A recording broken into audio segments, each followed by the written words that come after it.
I ara, doncs, hem d'anar en directe cap al Col·legi de Periodistes de Barcelona perquè els advocats dels processats per l'1 d'octubre que estan a la presó fan una roda de premsa conjunta per explicar l'estratègia de defensa a seguir després que la justícia alemanya ha conclòs que no hi va haver delicte de rebel·lió en el cas de Puigdemont. El sentim.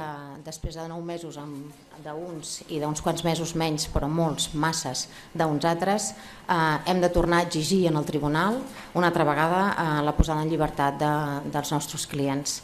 Això ho farem al llarg de la setmana vinent tots, els advocats dels presos, cadascú evidentment amb la seva argumentació i en funció de la participació que s'atribueix als seus clients, però ho farem tots units. Sabeu que el tema s'ha tancat la instrucció ja, que el jutge Llarena deixa de tenir competència i això va cap a la sala d'enjudiciament i per tant és davant de la sala d'enjudiciament, la pròpia sala d'enjudiciament, que presentarem aquest escrit de llibertat. Dono la paraula a la resta de companys. Vaig en castellà jo? Sí, ho farem, anirem fent en castellà i castellà per català. Pues gracias a todos por estar aquí. Os habíamos convocado para comentaros cuáles son los próximos pasos de la defensa ante un momento, en una situación en la que se han producido varios hechos que tienen relevancia, que tienen significado y que queremos compartir con vosotros. En primer lugar, el hecho de que se haya producido ya la conclusión definitiva del sumario y que el instructor, que ha tenido una determinada comprensión tanto de los motivos de la prisión provisional como de los delitos que aquí jugaban, desaparece de escena y vamos a la sala del Tribunal Supremo, ante la cual evidentemente nos hemos planteado volver a reproducir y argumentar nuestra petición de libertad, que creemos que es absolutamente fundada.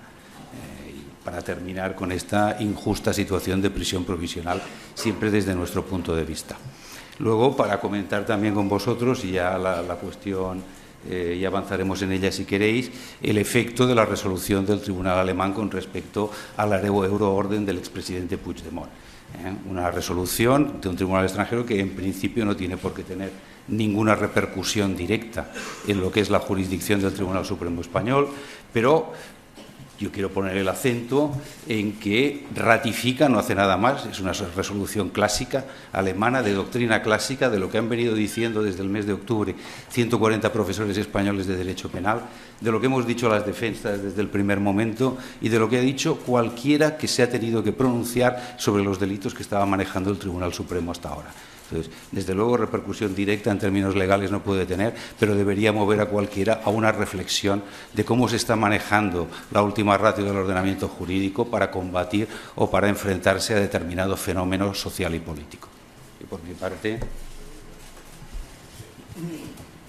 Hola, bon dia. Clar, el que deien els companys, subscric evidentment que ara és el moment de demanar la llibertat dels presos i el que tots aquests esdeveniments que s'estan produint ara, la resolució alemanya i sobretot el tancament de la instrucció i per tant que arriba aquest moment en què s'ha de concretar els càrrecs que seran objecte d'acusació, el que ens fa pensar és que tots els predictors ja ens situen en l'òrbita en la qual la rebel·lió està descartada de qualsevol escenari futur. És a dir, com deia el company, són els professors de dret penal, és el propi legislador, són juristes, exmagistrats, és la gent del carrer, és qualsevol que es llegeixi el Codi Penal. Tots hem convingut que no hi ha cap probabilitat de que això acabi amb una condemna per rebel·lió.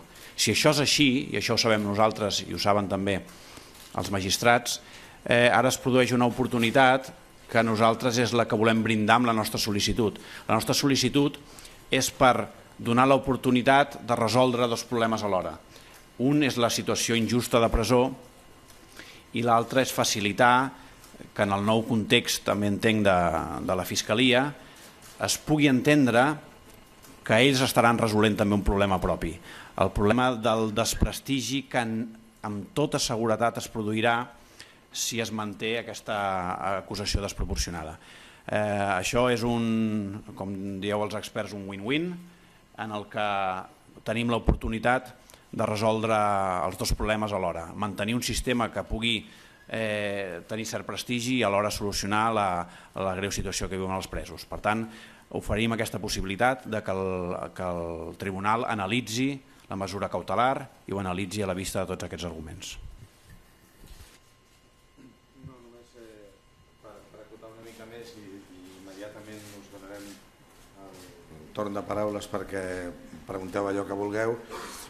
Evidentment, nosaltres ja les defenses fa bastants dies que havíem parlat i havíem analitzat que després de tants mesos era un moment processar l'oportú per tornar a demanar, i no ens hem cansat durant tots aquests mesos de demanar-ho, tornar a demanar la llibertat dels nostres clients.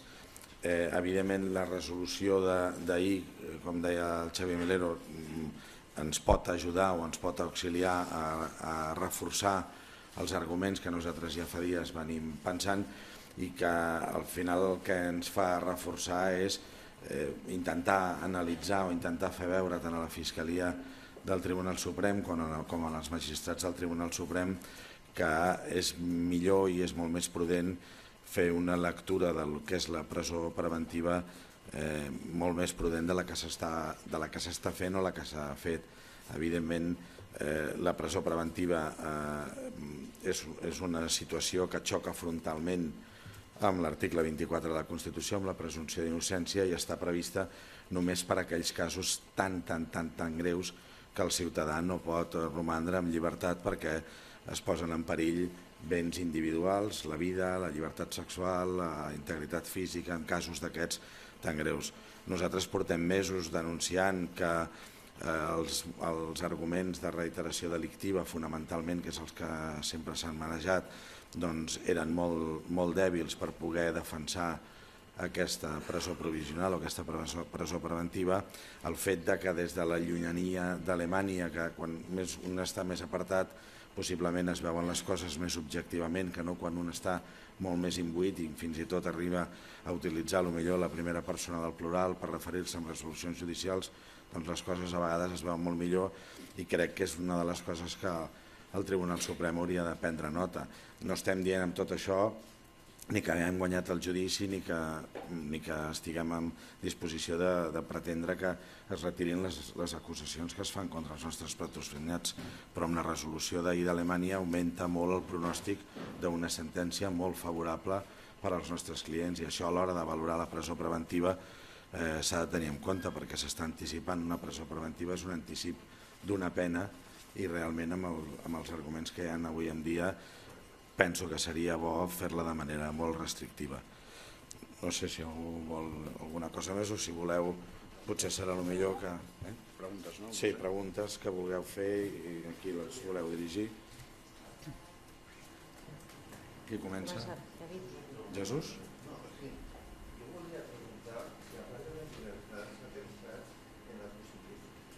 Perdó.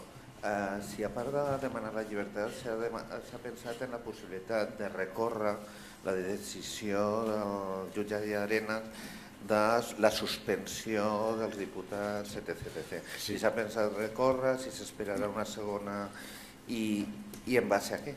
Sí, ja us anuncio que jo fa aproximadament una hora he presentat davant del propi jutge Llarena un recurs de reforma i subsidiari d'apel·lació, que en les properes hores l'Andreu farà exactament el mateix i el Jaume Alonso Cuevillas també, que som les tres defenses que estem afectades per aquesta resolució del jutge Llarena, i vam consensuar fer aquest recurs de reforma directament amb el jutge.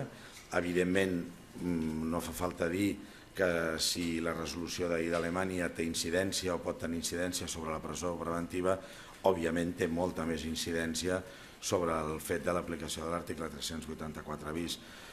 Quan acabem aquesta roda de premsa, per part meva us facilitarem, com és habitual, còpia del recurs que hem presentat, on podreu veure allà els arguments.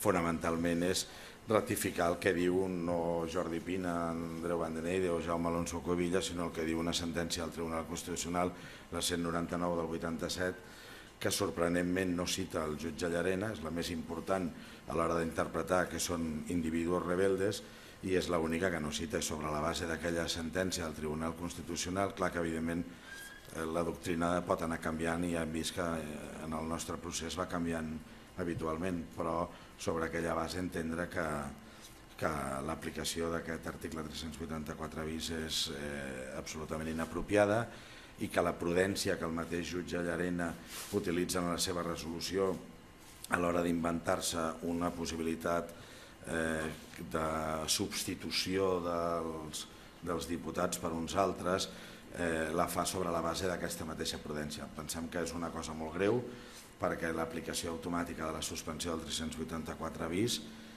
implica modificar les majories parlamentàries en un Parlament escollit democràticament pels ciutadans, i això tenint en compte que la premissa o una de les premisses perquè s'apliqui aquesta suspensió és l'existència d'un delicte de rebel·lió, doncs home, si tots fóssim una mica prudents tenint en compte el que ha dit Alemanya i tenint en compte la fragilitat de l'acusació per rebel·lió, doncs no estaria de més, en lloc de fer equilibris processals per intentar nedar i guardar la roba, simplement no aplicar el 384 bis, que és el que se li ha demanat.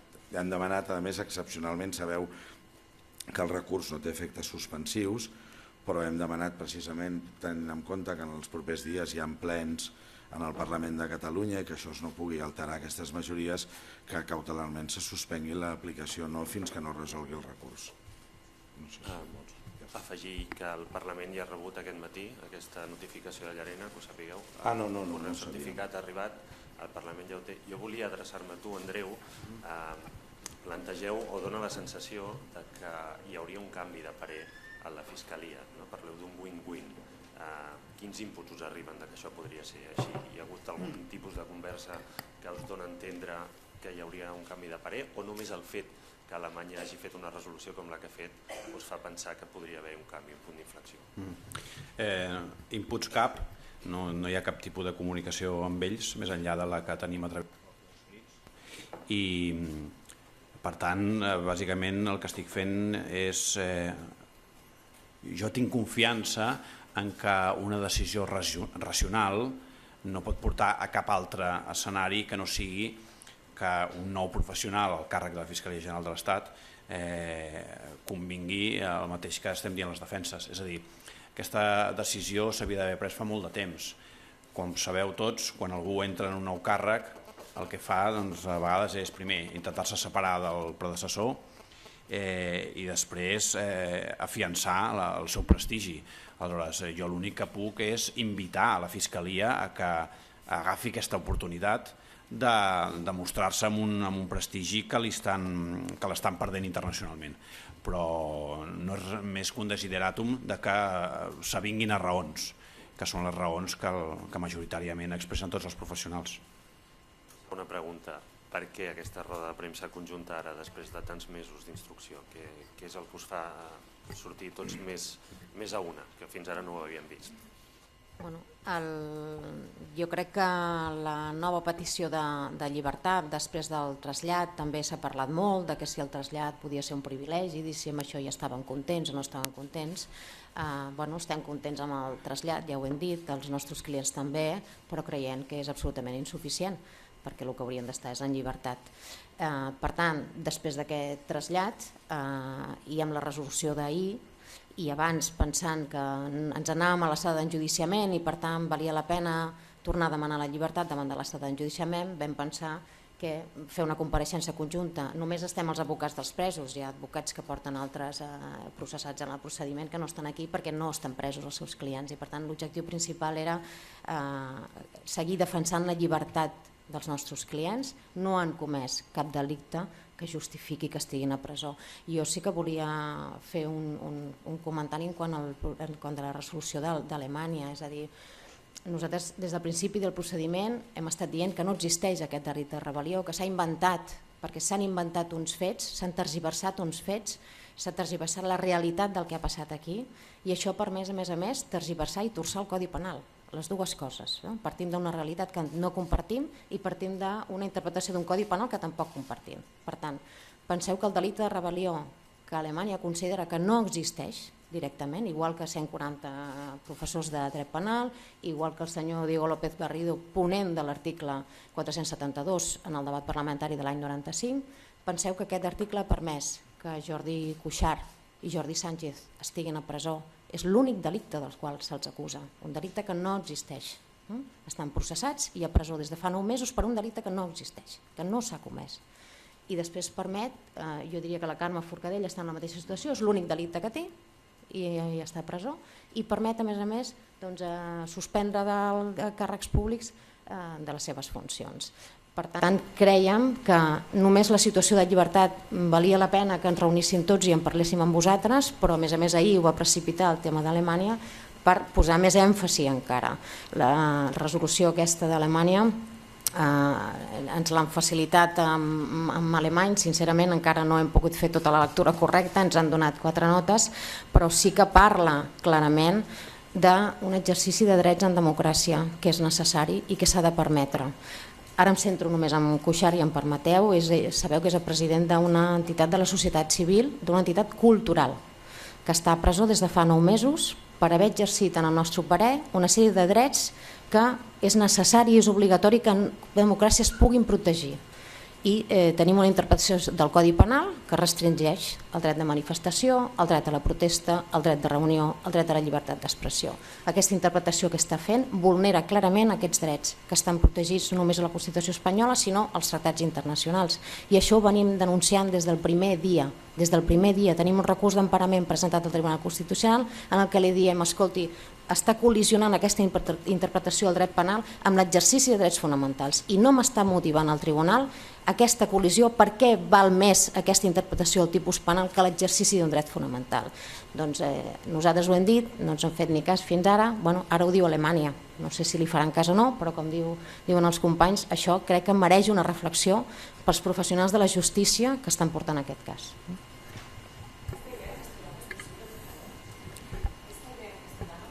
Esta idea entera en castellano. Si me hacéis alguna otra pregunta concreta, casi que la contesto en castellano, ¿no?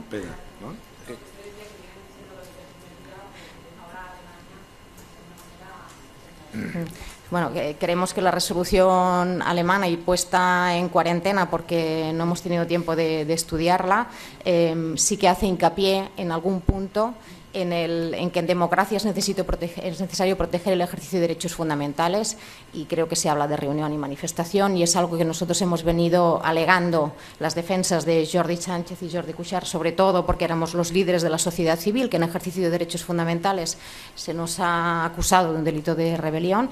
Lo hemos puesto de manifiesto desde el minuto cero del procedimiento y creemos que esta resolución de Alemania pone el foco en aquello que es necesario analizar y es necesario hacer el contrapeso, ¿no? Cuando se hace la interpretación de un tipo penal, que esa interpretación colisiona con el ejercicio de derechos fundamentales, vale la pena hacer esa ponderación, es necesario hacer esa ponderación, que hasta ahora ninguna de las resoluciones judiciales, ninguna, se ha detenido a analizar esta ponderación, a pesar de que nosotros lo hemos alegado muchas veces y creemos que el Tribunal alemán sí que ha entrado en esto y confiamos que la justicia española, los profesionales de la justicia que están encargados de este caso, puedan hacer una reflexión y pueda haber un cambio de criterio.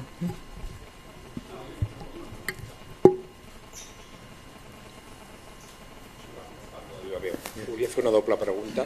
D'una banda, s'ha parlat molt una mica de les possibles negociacions amb la Fiscalia per part d'algun dels advocats defensors. Després de la resolució d'ahir, penseu que aplana el camí per la negociació amb la Fiscalia de cara a la imposició d'una pena més petita?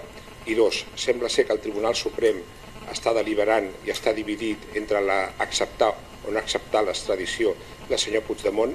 Imaginem que decideixen no acceptar-la després de la decisió d'ahir de la justícia alemanya. El Tribunal Suprem podria continuar el judici i fer-lo amb els termes en què està plantejat sense el senyor Puigdemont? Aviam, començant per aquesta... Contesto jo? Començant per aquesta última, pel tema del que pot fer o no pot fer el Tribunal Suprem, hi ha una cosa que és evident i per mi és molt important. El Tribunal Suprem no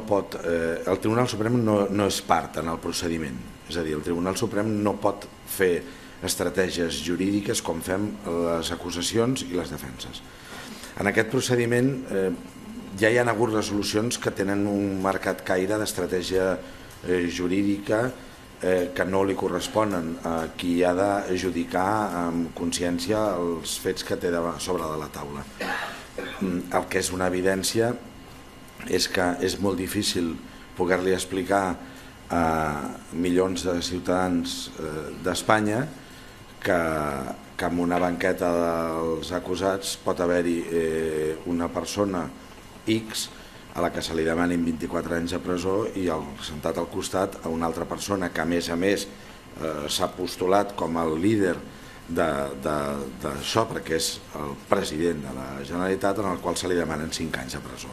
Això és un problema molt greu.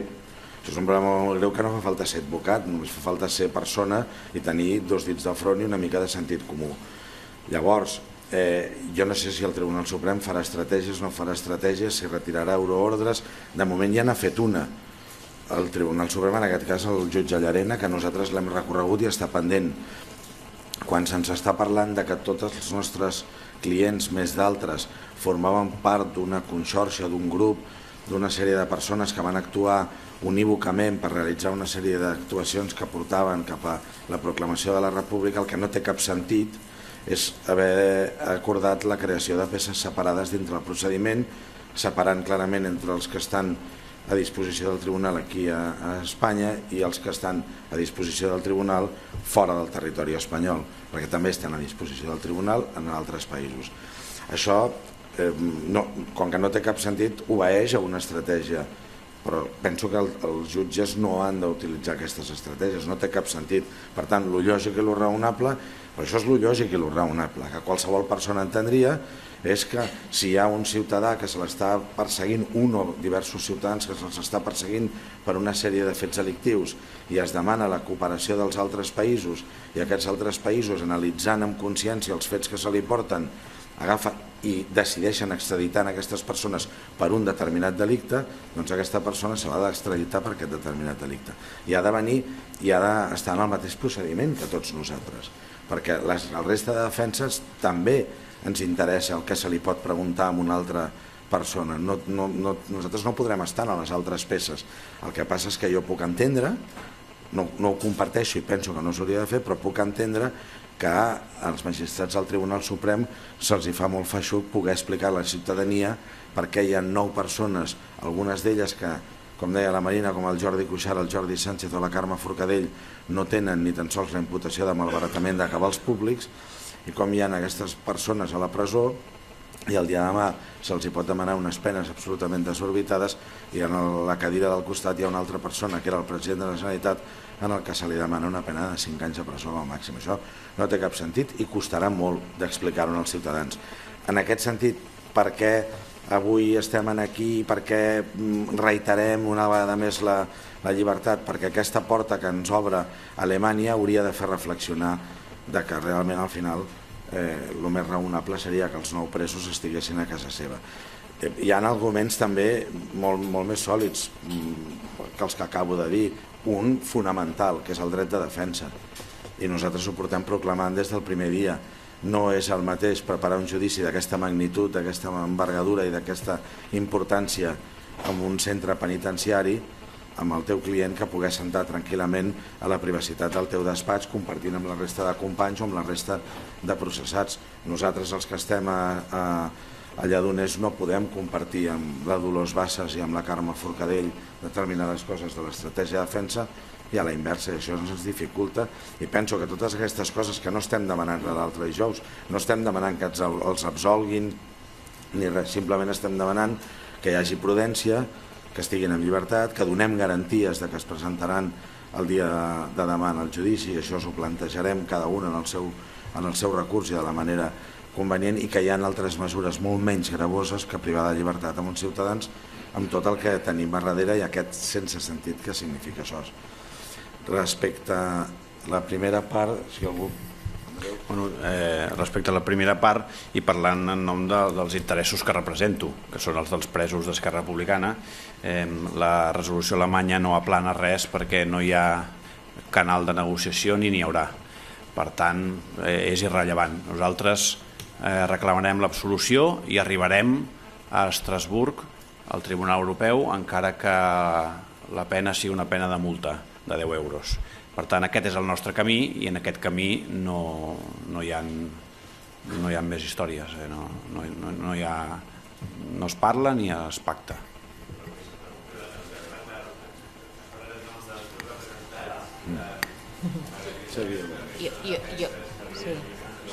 Jo només és molt senzill, jo crec que ni abans ni després, és a dir, almenys per Cuixart, si està acusat de rebel·lió i jo he dit que mai hi ha hagut rebel·lió i tinc un tribunal que diu que no hi ha rebel·lió, què he de negociar? Absolutament res, no hi ha delicte, és a dir, no s'ha comès cap delicte, per tant, jo no tinc res a negociar.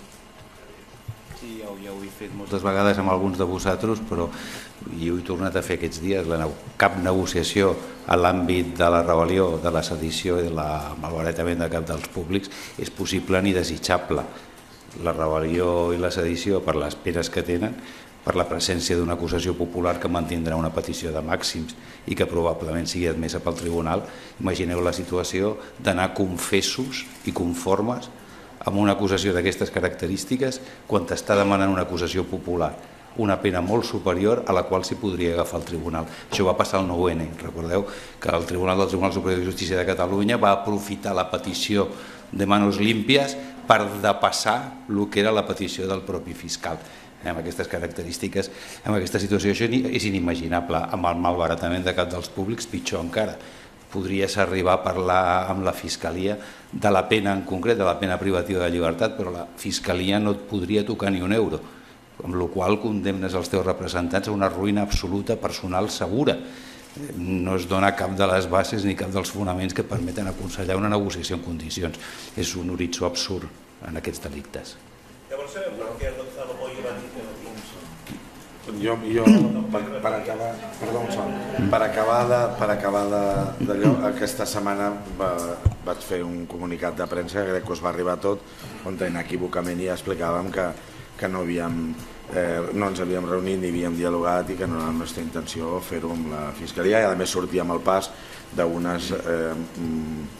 d'unes informacions radical, rotunda i visceralment falses de que el Xavier Melero i jo havíem pogut assessorar el president de la Generalitat i que li havíem pogut fer a mans un informe i que ja en el comunicat de premsa, i ara ho ratifico, vam desmentir rotundament perquè no és cert. Comunicat, però aprofito per confirmar el que diu el Jordi, això és radicalment fals.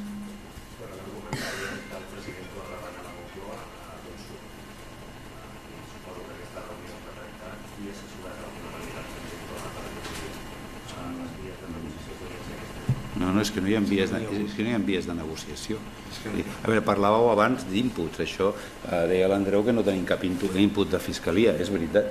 L'únic input oficial que tenim, a mi l'únic input que m'han transmès els fiscals és que s'ha refermat la confiança de la nova fiscal general de l'Estat en la seva gestió i tot el seu recolzament per la línia que vulguin portar.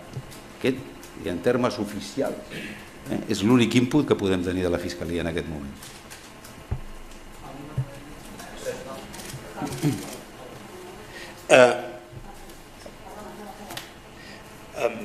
Bé, heu comentat que el delicte de rebel·lió plantejat pel jutge d'Arena ha estat discutit per professors de dret,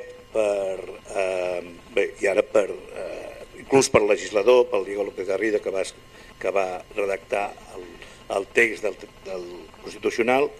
Ara tenim un tribunal que se suposa que és evidentment independent perquè és alemany, que ho corrobora, però el president del Consell General del Poder Judicial i del Tribunal Suprem, el senyor Carlos Resmes, té declaracions dient la unidad de la nación española és un mandato directo para los jueces. Llavors, des d'aquest punt de vista, la meva pregunta és quina verosimilitud li veieu a que es pugui donar un judici just en els líders independentistes, si és que veieu alguna possibilitat que hi hagi judici just, i si no hi veieu aquesta possibilitat, quina és la vostra funció? Jo haig de pensar que existeix la possibilitat d'un judici just perquè si no haig d'obrir una pizzeria o dedicar-me a una altra cosa. Jo parteixo d'això que no deixa d'estar una hipòtesi. És una hipòtesi que sovint funciona, a vegades sí, a vegades no funciona. No en aquest cas, en tots els casos. Evidentment, la llei i la seva aplicació són una pàl·lida sombra de la justícia, no ho sabem, però desqualificar plenament, o sigui, començar el partit tenint arguments més que sobrats, tenint la raó, no la raó política ni la raó ideològica, la raó tècnica de la nostra part, jo el maig el començo amb la convicció de la victòria més absoluta. El senyor Pina, si una cosa que has explicat abans en català, si ho podem explicar, sisplau, en castellà, que el que presentareu durant la setmana vinent, voleu que també faci reflexionar la Fiscalia, és el que he dit abans, que es faci una doble lectura de tot el que s'està fent, sisplau, en castellà. Abans, al principi, si podries fer la reflexió que has fet abans en castellà, em sents ara millor? Sí. Abans has fet una reflexió en català on parlaves que seria més prudent fer una altra lectura de tot el que s'està fent sobre la presó provisional. Si ho podries fer, sisplau, en castellà. No és el meu fort, però bueno, procurarem, sabem el català i el castellà. Entonces, pues quería comentar que evidentemente la resolución que hemos tenido conocimiento en el día de ayer, evidentemente debería hacer reflexionar tanto a la Fiscalía como al propio Tribunal Supremo el día de mañana cuando tenga que resolver sobre la petición de libertad que en las próximas horas vamos a plantear, que la prisión preventiva se tiene que acordar en aquellos casos absolutamente necesarios, de extremada gravedad, y que por tanto toda esta resolución debería hacer que la prisión preventiva se valorara desde un punto de vista de más prudencia del que se ha valorado durante estos 9 meses. Y esta es la esperanza que tenemos y esto es el ruego que haremos al Tribunal Supremo, y esperemos que contemos como mínimo con la no oposición de la Fiscalía, porque esto sería realmente un paso muy importante para el devenir del procedimiento, poder tener a todos nuestros clientes en libertad y poder trabajar con ellos amparados en el derecho de defensa y pudiendo hacer una defensa lo más digna y en igualdad de armas que las que tienen el resto. Hi ha un parell de cosetes. Primer, un aclariment sobre el tema de les negociacions, de les no negociacions amb la Fiscalia, perquè el senyor Melero ara ha dit que no hi hauria cap negociació ni per rebel·lió, ni per sedició, ni per malversació. No sé si en el cas dels delictes de desobediència també està aquesta porta tancada o estarien disposats a arribar-los a admetre a canvi de que no fossin condemnats per la resta de delictes. Això d'una banda, si també són tan taxatius en aquest sentit. I seguint la línia del company, pel senyor Van den Einde, també s'hi podria repetir en castellà la idea aquesta del prestigi de la Fiscalia, que repetia al principi que seria un win-win per tots, si ho podria fer en castellà, sisplau. Gràcies. Que era el de la desobediència, el que has dit. La porta està tancada, la pena és irrellevant, no hi ha risc. I el valor simbòlic de la cohesió a la banqueta dels acusats i de la capacitat de rèplica dels acusats farà encara més estimulant la seva presència al judici.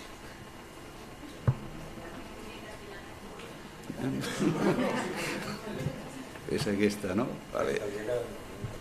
Sí, en català queda bé. Què voleu que ho torni a dir, això? En castellà. Como estaba diciendo, sí. No, que la posibilidad de pacto por lo que afecta al delito de desobediencia es inimaginable. No tienen ningún riesgo de pena privativa de libertad. Estamos hablando de inhabilitaciones única y exclusivamente para el ejercicio de cargo público. La mayoría de ellos no lo ejercen. Su presencia en el banquillo dará cohesión a los acusados, tendrá un importante valor simbólico y reafirmará las tesis de la defensa.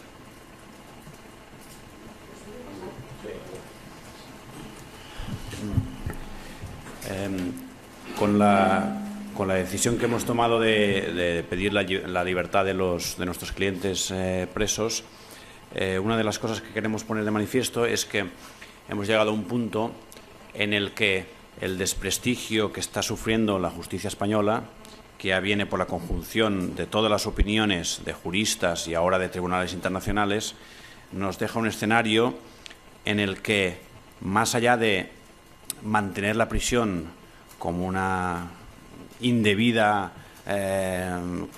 castigo para determinadas personas, hemos llegado a ese punto en el que, tanto para nosotros como para el propio sistema, la aplicación de la libertad provisional y, por lo tanto, la aplicación de los criterios que el compañero Pina decía que deben presidir la medida cautelar, nos lleva a ganar en todos los escenarios. Podemos discutirnos en todo, con la Fiscalía y con los jueces, pero lo que a día de hoy ya no se puede sostener es que la libertad de los presos no sea, al mismo tiempo, resolver una injusticia manifiesta y, al mismo tiempo, aplicar la ley con la mesura que prestigiaría todas las instituciones que ellas mismas están diciendo que sufren varapalos continuos de la escena internacional. Por lo tanto, si quieren dejar de ser criticados, comparados con los estados menos democráticos de Europa y ser susceptibles a una crítica manifiesta en todos los órdenes, pues entiendo que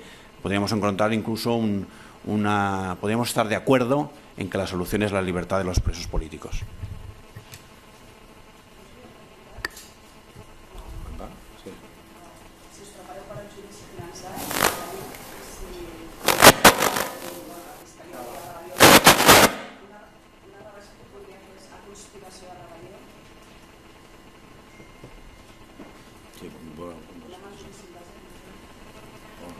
En quant a quan serà el judici no en tenim ni idea. De fet, vosaltres en la premsa n'esteu parlant moltíssim i els inputs que tenim són aquests. El que sí que hem pogut veure en les últimes setmanes és que hi ha hagut molta pressa per dictar moltíssimes resolucions i acabar-ho absolutament tot. Per tant, això ens fa pensar que anirà ràpid i que la intenció és anar ràpid. Si donarà temps pels terminis que hi ha a que pugui ser novembre, desembre o gener, no ho sabem. Hi haurà recursos pendents que s'hauran de resoldre i encara ens queden tota una sèrie de tràmits en el procediment abans que es pugui assenyalar aquest judici. Per tant, aquí no ho sabem, però la intenció que veiem que hi ha és d'anar ràpid.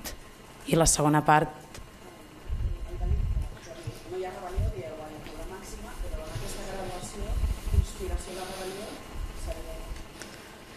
Clar, no sabem com plantejaran l'escrit d'acusació. Podrien rebaixar plantejaments en aquest escrit ja i deixar la rebel·lió fora, però no sabem si ho faran o no ho faran. Seria lògic, davant de la resolució que hi ha hagut d'Alemanya, seria una bona oportunitat per baixar els plantejaments. El que passa és que nosaltres entenem que tampoc hi ha hagut conspiració per la rebel·lió. Anava a afegir en aquesta línia, és a dir, conspiració per la rebel·lió voldria dir que els nostres clients pensaven o assumien que hi hauria comportaments violents per aconseguir la independència. Si nosaltres estem defensant des del minut zero que aquest procés ha estat un procés pacífic, que s'ha intentat en tot moment que sigui un procés pacífic, que s'han utilitzat mecanismes de no violència per part de la gent, doncs és impensable que qualsevol dels nostres clients tinguessin en mente que hi podria haver alzamientos violentos en algun moment donat. Per tant, ni ho tenien en ment, ni ho provocaven, ni ho desitjaven en cap moment, i així s'ha dit per activa i per passiva. Passo en castellà perquè sí que voldria dir alguna cosa. Con relación a Jordi Cuixart, en las resoluciones judiciales en todas la imputación es haber llamado y haber incitado una movilización ciudadana. La conclusión que yo saco siempre es que se está criminalizando la movilización ciudadana. Es decir, es que cuando lees las resoluciones la conclusión es movilizarse para pedir la independencia es delito, y es delito de rebelión, según el Tribunal Supremo. Ya vemos que hay otras jurisdicciones que no lo consideran así. Yo os quiero recordar que el sábado hay convocada una manifestación, una vez más, que discurrirá por cauces absolutamente pacíficos, y que será lo mismo que han sido las diadas de los últimos años que están en el auto de procesamiento, y que será lo mismo que fue el 1 de octubre y que fue el 20 de septiembre, y que veremos qué interpretación se hacen de estas nuevas manifestaciones, pero se hicieron, se han seguido haciendo y se seguirán haciendo, y nunca van a ser delito por mucho que se emperren los magistrados del Tribunal Supremo.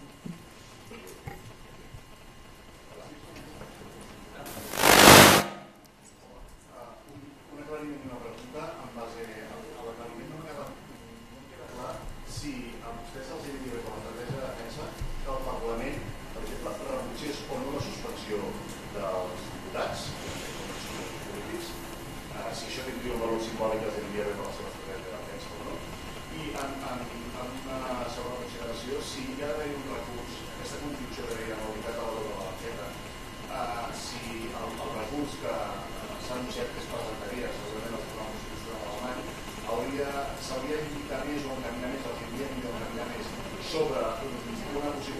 de drets fonamentals, en tant que no hi hauria un judici just a Espanya, o bé hauria de seguir el mateix curs biològic que s'ha seguit en aquestes circumstàncies, que s'ha portat en base a desmuntar la tesi de la legalització.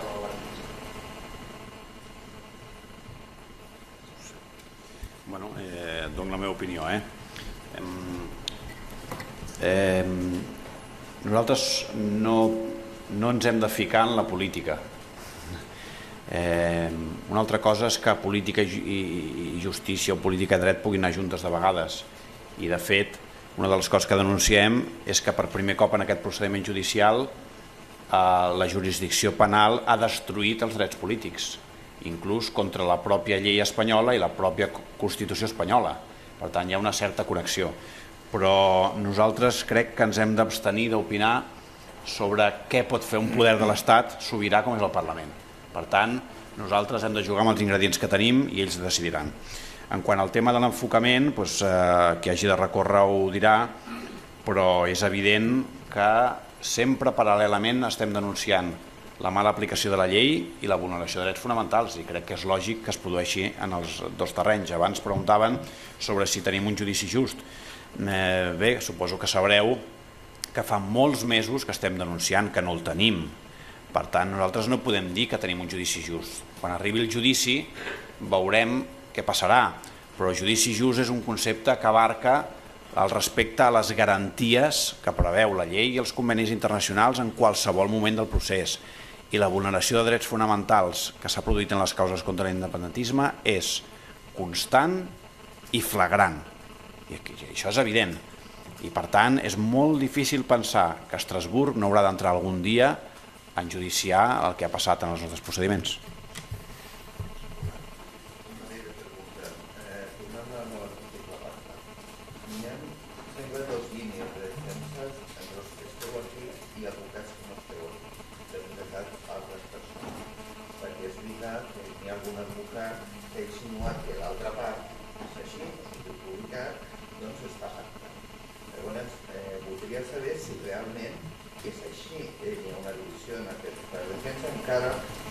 Que l'argument principal sigui el mateix, però igual l'estratègia és diferent.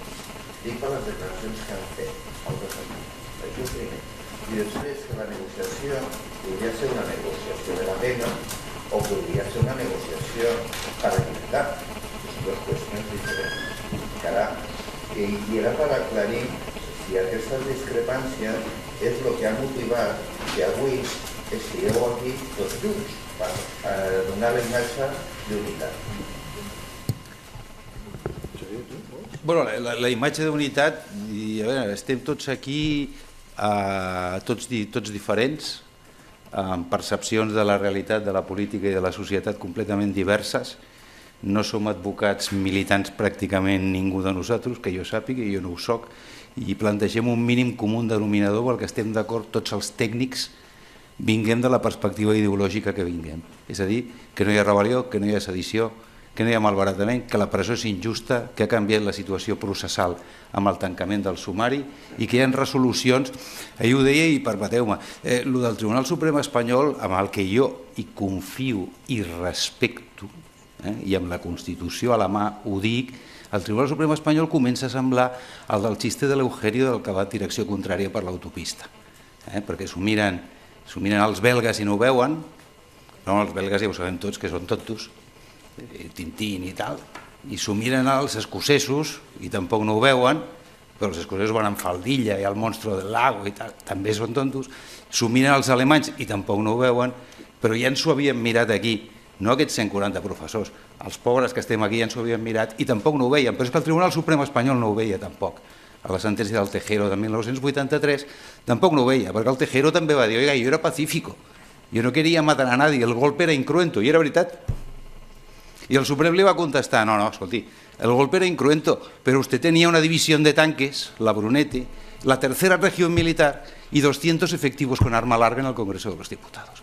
Per tant, vostè estava en condicions d'exercir una violència idònea. En aquest mínim comú denominador estem d'acord tots. I a partir d'aquí, el que es pensi d'Estrasburg, del prestigi de la Fiscalia espanyola, això és cosa de cadascú. Però el que volem, i jo crec que és un dels objectius del dia d'avui, és visualitzar aquest mínim ètic i jurídic que tots compartim.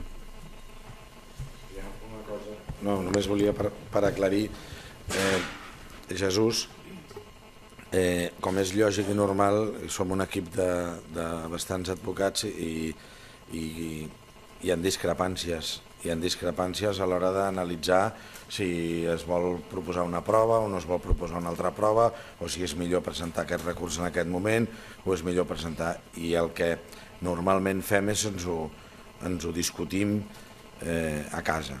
Ens ho discutim amb la bonomia que sempre hem tingut. Pensa que aquest no és un procediment en el que realment hi hagin fets que estiguin ocults i que algú podria tenir uns interessos. Crec que tot el que ha passat aquí s'ha fet amb llum i taquígrafs. Es va proclamar la República, crec que notòriament, el dia 1 d'octubre la gent va anar a votar notòriament, els fets del dia 20 de setembre el Jordi Sánchez i el Jordi Cuixart no han dit mai no, nosaltres no hi érem, estàvem en un país ocult i per tant no som els que sortim allà. Aquest judici és un judici sobre tipificació, és un judici sobre un anàlisi jurídic de si el que va passar el 20 de setembre, el que va passar l'1 d'octubre i el que després va passar el 27 d'octubre és constitutiu d'alguna infracció penal o no, i si és constitutiu d'alguna infracció penal, de quina. I en aquest sentit, com pots imaginar-te, la unitat de totes les defenses, les dels que tenim els presos aquí i els que tenen els seus clients exiliats fora de Catalunya, és exactament la mateixa. I en aquest sentit no hi ha res a dir. Per exemple, el fet que demanem tots unívocament la llibertat és una cosa que hem parlat prèviament nosaltres. Com podeu saber, l'Andreu i la Olga tenien una resolució fa X dies que se'ls demanava la llibertat. Podien haver fet un recurs d'apel·lació, però vam decidir conjuntament, i amb el Xavier, que també ho havia demanat amb el Joaquim, que possiblement ens donava més força i més consistència no fer un recurs per aquí, un altre un recurs per allà, un altre demanar, sinó fer una cosa com que el criteri és exactament el mateix i les línies en les que cadascú amb les seves particularitats de si una, a més, té 3 fills petits o en té 2, o està casat o no està casat, però la línia mestra del que nosaltres demanem i l'essència del per què demanem la llibertat és la mateixa, doncs pensem que és millor fer-ho tots junts i en el mateix moment. L'Andreu ho podrà presentar dilluns, jo dimarts, la Marina dimarts al vespre, però sí que és visualitzar que les 9 persones que estan preses demanen conjuntament la llibertat. Molt ràpidament, per evitar un conflicte diplomàtic, entenc que com que ja prologava el company Melero amb un acudit de l'Eugenio, entenc que no us ho prengueu en sèrio. Els belgues, la nacionalitat no té una correlació amb el coeficient intel·lectual en lloc del món. Els belgues, com els de la meva família, n'hi havia de llestos també, i d'espanyols i de catalans n'hi ha de tots tipus. Després preguntarem a tots els periodistes si saben pronunciar bé el cognom de l'amic belga.